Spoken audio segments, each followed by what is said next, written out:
Hello everyone, welcome to my YouTube channel.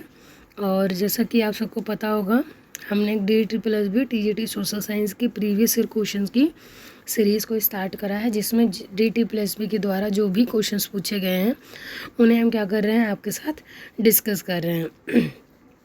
तो आपको पता होगा कि हमने मतलब कि एक पेपर को डिस्कस कर लिया है जो कि 18 का था, और जो हमारा दूसरा क्वेश्चन पेपर हम डिस्कस कर रहे हैं वो कौन सा है, 10 अक्टूबर 2021। मतलब कि हम 21 का नेक्स्ट पेपर डिस्कस कर रहे हैं। शिफ्ट 1 फीमेल का ये पेपर है। तो इसके 2 वीडियोस मैंने अपलोड कर रखी है, उसे आप देख लेंगे, क्योंकि आज मैं डिस्कस करूँगी जो हमारा पार्ट 3 है उसका डिस्कस करूँगा। पार्ट 1 और 2 जो है मैंने पहले ही डिस्कस कर रखा है, उसकी वीडियोज़ मेरे यूट्यूब चैनल पर पड़ी हुई है। मैं इस वीडियो में उस प्लेलिस्ट का क्या करूँगी, लिंक शेयर कर दूँगी आपके साथ। तो चलिए चलते हैं, आज के सीरीज़ को स्टार्ट करते हैं। उससे पहले हम एक बार क्वेश्चन नंबर 20 को देख लेंगे, क्योंकि जो मैंने लास्ट वीडियो कल डाली थी उसमें मैं क्वेश्चन नंबर 19 तक ही डिस्कस कर पाई थी। तो पार्ट 2 का क्वेश्चन नंबर 20 हम आज डिस्कस कर लेते हैं।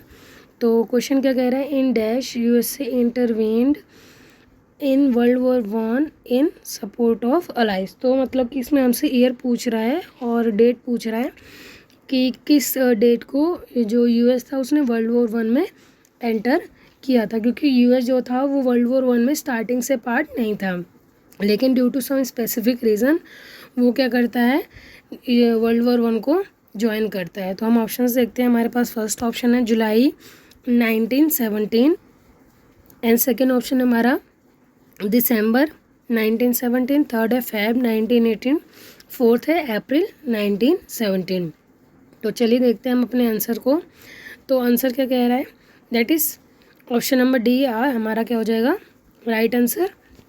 और एक्सप्लेनेशन अगर हम देखें तो 6 अप्रैल 1917 को US ने क्या करा था, क्योंकि जर्मनी ने US के जो 5 शिप्स थी उनको क्या कर दिया था, डुबो दिया था। इसके रिस्पॉन्स में US ने क्या करा था, 6 अप्रैल 1917 को वर्ल्ड वॉर 1 को ज्वाइन कर लिया था।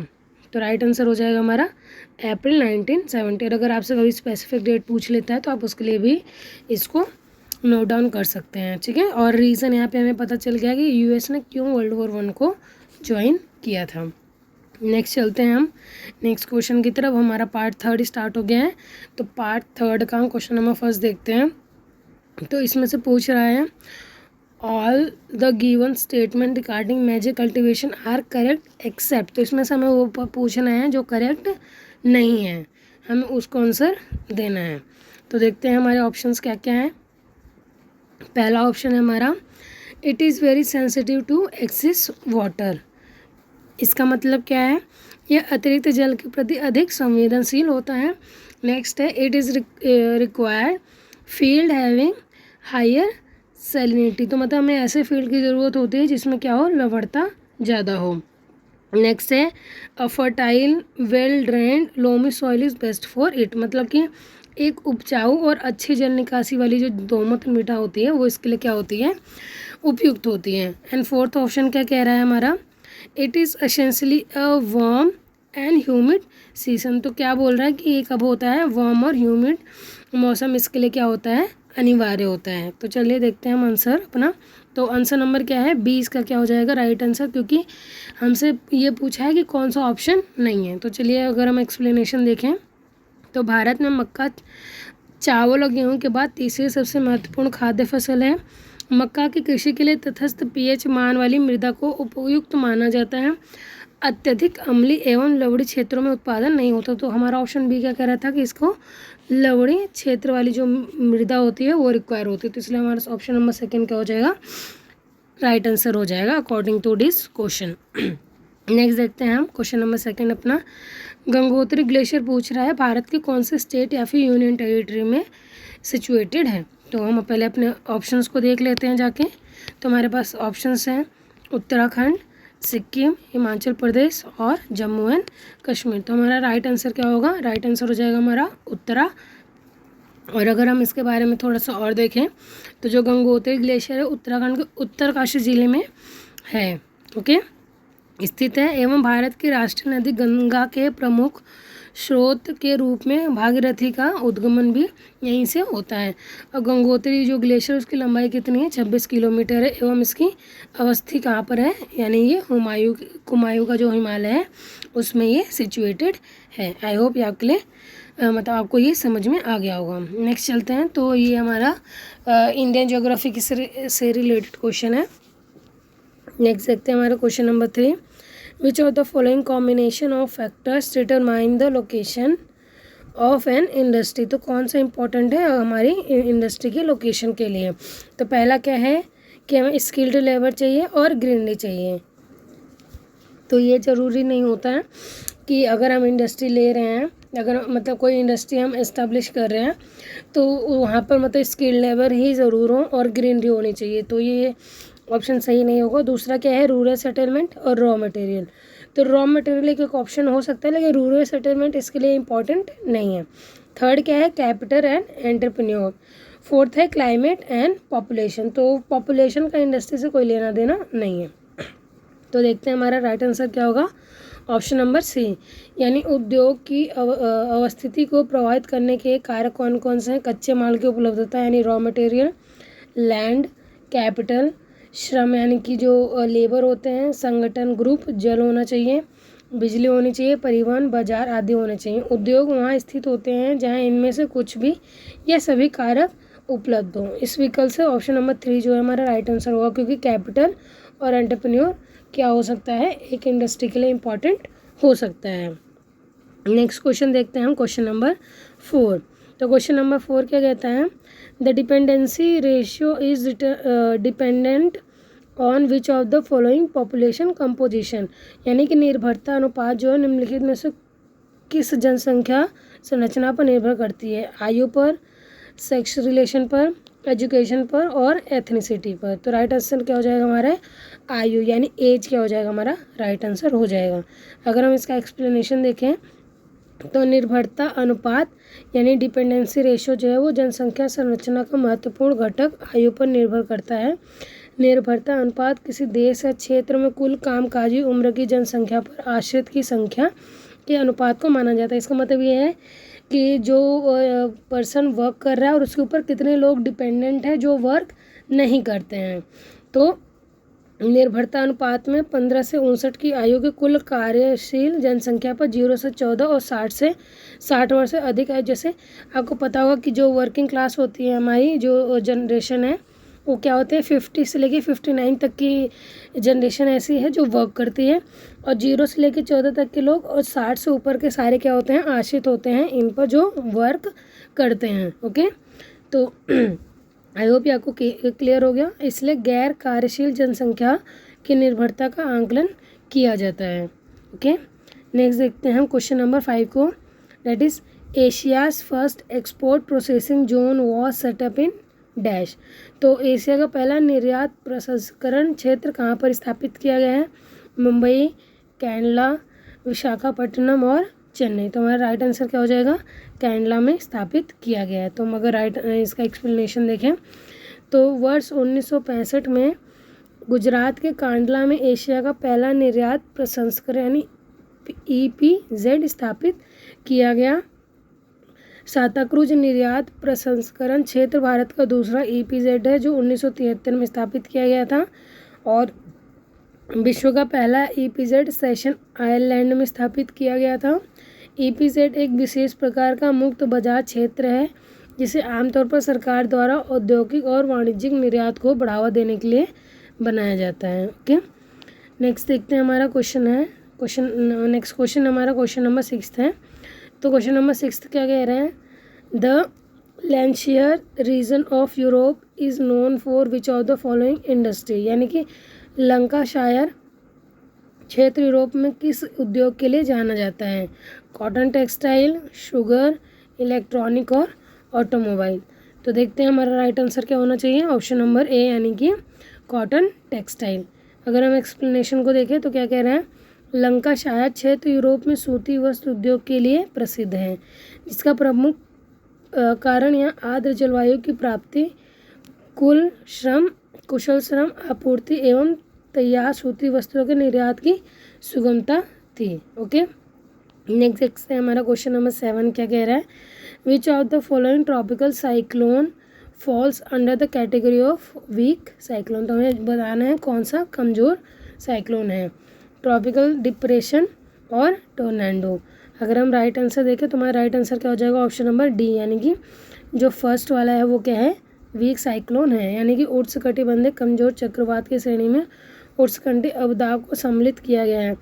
IMD के अनुसार ट्रॉपिकल डिप्रेशन निम्न दाब का क्षेत्र होता है जिसमें हवाओं की गति 32 से 50 किलोमीटर प्रति घंटा होती है और इन अवदाबों का अनुकूल परिस्थिति प्राप्त होने पर इनके आकार में वृद्धि होती है और यह चक्रवात तूफान के रूप में परिवर्तित हो जाते हैं। नेक्स्ट क्वेश्चन देखते हैं, क्वेश्चन नंबर 8 है, क्या कह रहा है। The Shivalik are separated from the northern plains of India by dash. तो मतलब जो शिवालिक है वो भारत के उत्तरी मैदान को किसके द्वारा अलग किया जाता है। तो देखते हैं हमारे ऑप्शन को, मेन बाउंड्री थ्रस्ट के द्वारा, मेन सेंट्रल थ्रस्ट के द्वारा, हिमालयन फ्रंटल थ्रस्ट के द्वारा, फोल्ड्स के द्वारा और इंडस सचर के द्वारा। तो हमारा राइट आंसर क्या हो जाएगा, ऑप्शन नंबर 3, यानी कि हिमालयन फ्रंटल फोल्ड्स के द्वारा सेपरेट किया जाता है शिवालिक को। तो हिमालयन फ्रंटल फॉल्स शिवालिक को भारत के उत्तरी मैदान से अलग करते हैं। मेन बाउंड्री थ्रस्ट लघु हिमालय को शिवालिक से अलग करता है। वहीं मेन सेंट्रल थ्रस्ट जो है वो बृहद हिमालय यानी कि जो हमारे ग्रेटर हिमालयस होते हैं उनको लघु हिमालय यानी कि मिडिल हिमालय से अलग करता है। एवं इंडस सचर जो जोन है वो 33 हिमालय को बृहद यानी कि ग्रेटर हिमालय से अलग करता है। ये 33 यानी कि ट्रांस हिमालयस। ओके, तो यहाँ पर आप इस वाले क्वेश्चन को ज़रूर नोट डाउन कर लें क्योंकि यहाँ पे बहुत सारे ऐसे बताए गए हैं जोन्स जो क्या करते हैं, हिमालयस को सेपरेट कर रहे हैं। नेक्स्ट हमारा है question number 9, the optimum population theory is based on which of the following concept. यानी कि अनुकूलतम जनसंख्या सिद्धांत किस अवधारणा पर आधारित है, ओवर पॉपुलेशन पर और अंडर पॉपुलेशन। ओवर पॉपुलेशन मतलब जनसंख्या का अधिक और न्यून जनसंख्या। तो देखते हैं हमारे ऑप्शंस दे रखे हैं लेकिन हमारा राइट आंसर क्या हो जाएगा, right answer that is option number यानी कि बोथ 1 और 2। अगर हम इसका एक्सप्लेनेशन देखें तो जब किसी क्षेत्र की जनसंख्या वृद्धि दर उस क्षेत्र में प्राप्त संसाधनों से अधिक हो जाती है तो जनसंख्या अधिक की दशा कहलाती है। मतलब कि जिस उस क्षेत्र में जो प्राप्त संसाधन है उससे क्या है, जनसंख्या ज़्यादा है तो उसे हम क्या कहने लग जाएंगे, अतिरिक्त जनसंख्या संसाधनों पर दबाव उत्पन्न करती है। साथ ही जब किसी क्षेत्र की जनसंख्या उस क्षेत्र के संसाधनों की तुलना अति अल्प हो जाती है तो उसे हम क्या बोल देते हैं, संसाधनों का दोहन नहीं हो पाता है। इस दशा को न्यून जनसंख्या कहते हैं। इसका मतलब ये है कि रिसोर्सेज ज़्यादा हैं और पॉपुलेशन कम है तो क्या हो जाएगा, न्यून जनसंख्या हो जाएगा। और अगर रिसोर्सेज कम है और जो उनकी पॉपुलेशन है वो ज़्यादा है तो क्या हो जाएगा, अतिरिक्त जनसंख्या यानी कि जनसंख्या अधिक की दशा हो जाती है। और इस सिचुएशन में क्या हो जाता है, संसाधनों पर दबाव उत्पन्न हो जाता है क्योंकि रिसोर्सेज हमारे पास कम है और उसे कंज्यूम करने वाली जो पॉपुलेशन है वो बहुत ज़्यादा है। ओके, तो चलते हैं हम नेक्स्ट क्वेश्चन की तरफ। क्वेश्चन नंबर 10 क्या कह रहा है, sugar cane is not grown in which of the following state. तो शुगर कैन कौन से स्टेट में नहीं उगता है इंडिया के, कर्नाटका में, उत्तर प्रदेश, गुजरात और हिमाचल प्रदेश। तो हिमाचल प्रदेश हमारा राइट आंसर हो जाएगा क्योंकि बाकी तीनों स्टेट्स में शुगर कैन की खेती होती है। तो देखते हैं हम इसके एक्सप्लेनेशन को थोड़ा सा। तो भारत में गन्ना के 3 प्रमुख उत्पादक क्षेत्र हैं, पंजाब से बिहार तक का क्षेत्र, महाराष्ट्र गुजरात से तमिलनाडु तक की काली मृदा का क्षेत्र और तटीय आंध्र प्रदेश और कृष्णा नदी घाटी के क्षेत्र। अतः स्पष्ट है कि हिमाचल प्रदेश में गन्ना नहीं उगाया जाता है। गन्ना एक उष्णकटिबंधीय पौधा है तथा इसके लिए 20 डिग्री से 26 डिग्री तक का तापमान उपयुक्त माना जाता है। अतः भारत में इसकी कृषि बृहद मृदा की दोमट एवं मटियार दोमट यानी जो लोमी सॉइल्स होती हैं तथा प्रायद्वीप की काली और भूरी मृदा में की जाती है। गन्ना की कृषि के लिए अधिक उर्वरकों एवं अधिक श्रमिकों की आवश्यकता होती है। ओके, तो चलते हैं हमारे नेक्स्ट क्वेश्चन की तरफ। क्वेश्चन नंबर 11 क्या कह रहा है, which of the following biosphere reserve of India is situated in Meghalaya. मतलब कौन सा बायोस्फीयर है जो मेघालय में है? पहला है Panna, Manas, and third option है हमारा that is Similipal, and fourth one is Nokrek. तो हमारा राइट आंसर क्या हो जाएगा? ऑप्शन नंबर डी, नॉकरेक जो है वो कहाँ का है? मेघालय का बायोस्फीयर रिजर्व है। और जबकि पन्ना जो है वो मध्य प्रदेश में है, सिमलीपन वो उड़ीसा में है, और मानस जो है वो असम में स्थित बायोस्फीयर्स हैं। नेक्स्ट है क्वेश्चन नंबर 12। क्वेश्चन नंबर 12 क्या कह रहा है? विच mineral resource is non metallic in nature, यानी जो अधात्विक खनिज कौन से हैं? प्लेटिनम, मैग्नीज, क्रोमियम और एस्बेस्टास, कौन सा इसमें से नॉन मेटलिक मेटल है? देखते हैं हमारा राइट आंसर क्या हो जाएगा? ऑप्शन नंबर बी, वे खनिज जिसमें धातु के अंश का क्या होता है? अभाव होता है, उन्हें हम क्या बोलते हैं? भंगुर प्रकृति के होते हैं, अधात्विक खनिज कहलाते हैं। ओके, जिनमें धातु के अंश का क्या होता है? अभाव होता है। जैसे एस्बेस्टास, चूना पत्थर, अभ्रक, जिप्सम, नमक एवं पाइराइट जो होते हैं ये क्या हैं? अधात्विक खनिज कहलाते हैं। नेक्स्ट क्वेश्चन देखते हैं। क्वेश्चन नंबर 13 क्या कह रहा है? Which state has the largest number of factories in India, मतलब कि सबसे ज़्यादा नंबर में यानी अधिक मात्रा में कारखाने कौन से राज्य में हैं? उत्तर प्रदेश, गुजरात, तमिलनाडु और महाराष्ट्र। तो राइट आंसर क्या हो जाएगा हमारा? तमिलनाडु। तो रिजर्व बैंक ऑफ इंडिया के अनुसार जो वित्तीय वर्ष 2020 था उसमें तमिलनाडु राज्य में सबसे अधिक कारखाने थे, यानी 38,837। तमिलनाडु की राजधानी चेन्नई है। ये दक्षिण भारत का सबसे बड़ा औद्योगिक और वाणिज्य केंद्र है। ओके, नेक्स्ट देखते हैं क्वेश्चन नंबर 14 को। तो क्वेश्चन नंबर 14 क्या कह रहा है? The Deccan plateau is divided into 3 major region, which of the following not one of the is region. तो डेक्कन प्लेट्यू को 3 भाग में बांटा गया है और इसमें पूछ रहा है कौन सा पार्ट नहीं है। तो पहला हमारा क्या है? महाराष्ट्र, कर्नाटका, आंध्र और गुजरात। तो इनमें से इन चारों में ऑप्शन में से पूछ रहा कौन सा पार्ट नहीं है। तो हमारा राइट आंसर क्या हो जाएगा? ऑप्शन नंबर डी, यानी कि गुजरात जो है वो पार्ट नहीं है हमारे डेक्कन प्लेटू का। तो दक्कन का पठार उत्तर में तापी नदी एवं पूर्वी तक पश्चिमी घाट के मध्य उल्टे त्रिभुजाकार रूप में फैला है। दक्कन के पठार के अंतर्गत महाराष्ट्र, आंध्र, तेलंगाना का पठार, कर्नाटक पठार एवं तमिलनाडु के पठार सम्मिलित होते हैं। तो स्पष्ट है कि दक्कन के पठार के अंतर्गत गुजरात सम्मिलित नहीं होता है। नेक्स्ट देखते हैं क्वेश्चन नंबर 15 क्या कह रहा है? Which of the following statement is correct regarding the unevenness of population distribution. तो अनइवननेस जो पॉपुलेशन डिस्ट्रीब्यूशन है उसके रिगार्डिंग कौन सा स्टेटमेंट हमारा क्या है? करेक्ट। आप एग्जाम में ज़रूर पढ़ेंगे कि हमसे करेक्ट पूछ रहा है और नॉन करेक्ट पूछ रहा है। कई बार हम देख लेते हैं तो हमारा क्या हो जाता है? गलत हो जाता है, वो नॉट करेक्ट पूछ लेता है। तो ऑप्शंस देखते हैं हम अपने। तो ऑप्शन नंबर फर्स्ट क्या कह रहा है?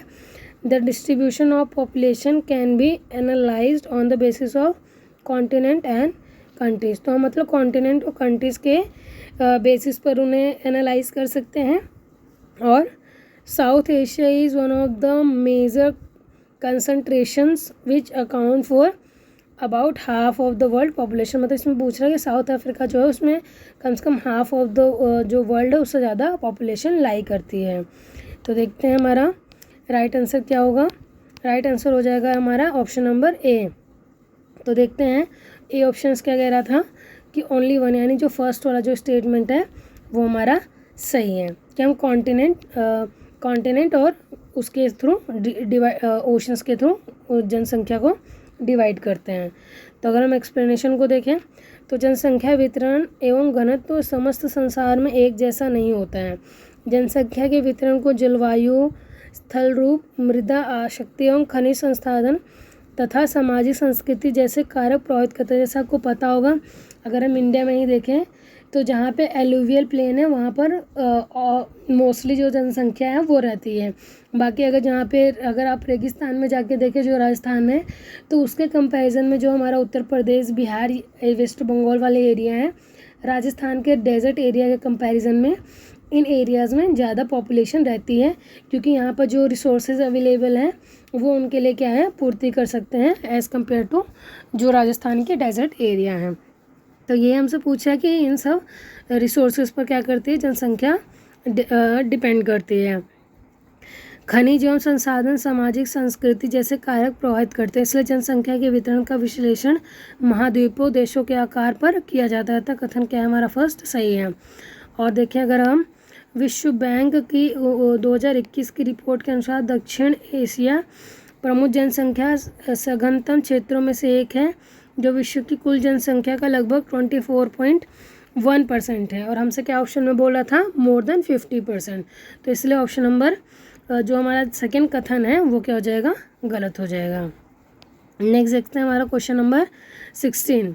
तो 16 क्वेश्चन नंबर क्या कह रहा है, Palmer index is associated with which of the following natural disaster. तो जो पाल्मर इंडेक्स है वो कौन से डिजास्टर से रिलेटेड है, हरिकेन से, अर्थक्वेक से, ड्रॉथ से और वल्केनो से। तो राइट आंसर क्या हो जाएगा हमारा ऑप्शन नंबर बी, यानी कि डॉट से रिलेटेड है कौन, पाल्मर इंडेक्स। तो पाल्मर ने 1965 में इस सूचकांक को सूखे की गंभीरता को मापने के लिए साधन के रूप में विकसित किया था। पाल्मर सूखा गंभीरता सूचकांक, ये आप PDSI है, में मिट्टी की जल धारणा क्षमता की जानकारी के साथ साथ मासिक तापमान और वर्षा के डाटा का उपयोग करके गणना की जाती है। यह प्राप्त नमी यानी वर्षा के साथ साथ दो मिट्टी में संग्रहित नमी को भी पता लगाता है। तो इसका राइट आंसर क्या हो जाएगा, ऑप्शन नंबर बी यानी कि ड्रॉट।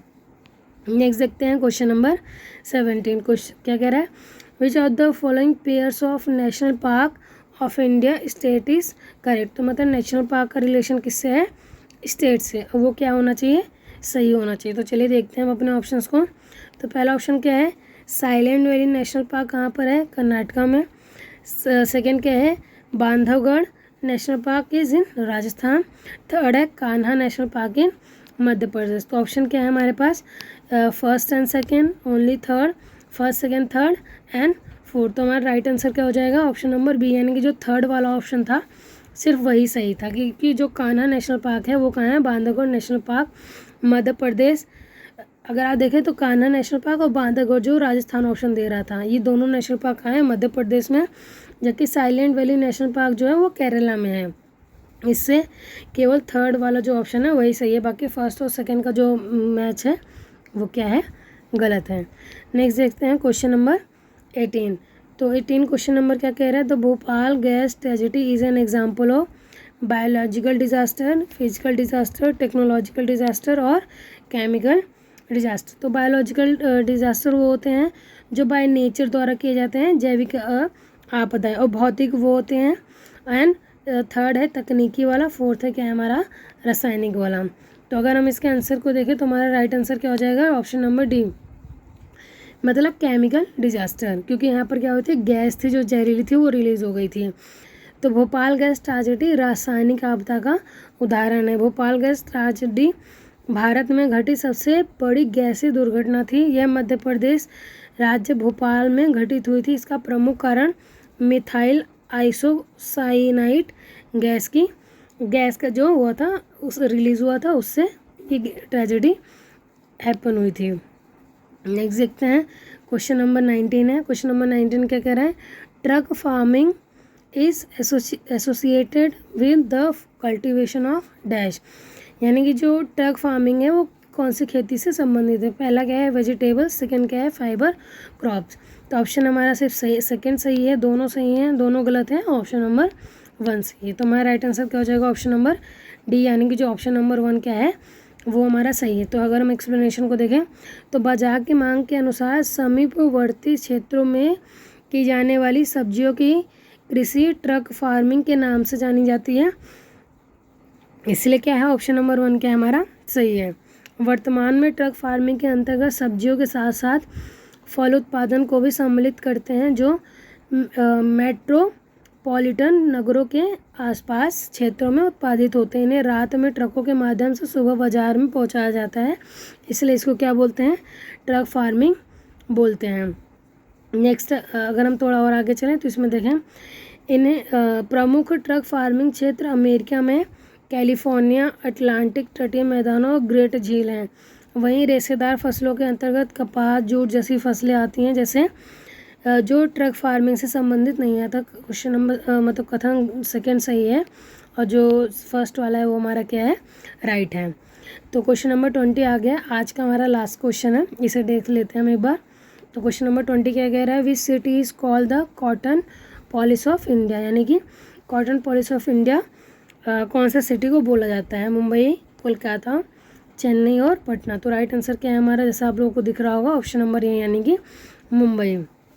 तो देखते हैं एक्सप्लेनेशन को। भारत में सूती वस्त्र उद्योग का प्रमुख केंद्र होने के कारण मुंबई को भारत का कॉटनोपोलिस भी कहा जाता है। 19वीं सदी में मैनचेस्टर शहर को कॉटनोपोलिस के उपनाम से जाना जाता था, क्योंकि यह महानगर विश्व में सूती वस्त्र उद्योग का मुख्य केंद्र था।